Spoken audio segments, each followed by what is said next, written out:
Okay, so I've got some data here. I'm going to click on that, left click, and I'm going to try to add a trend line. And notice that the default is going to be a linear function, which really you can see pretty clearly doesn't fit these points. But I do have some other options for the trend line. So one of the things I could try is a polynomial fit. Sorry, exponential fit.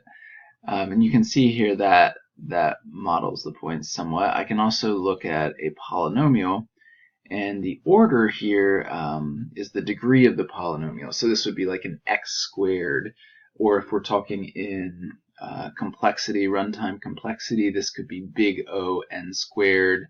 If I force it to be cubed, this would be big O n cubed. And I can kind of look at my points and try to get a sense of what the best fit is. Or if I know the theoretical runtime that it's big O n squared, if I already know that, then I'd go ahead and put a 2 in here just to see how well that fits. But the point here is certainly some lines are going to fit better than your linear one will, right? And so your goal is to try to see which curve best fits the data that you already have.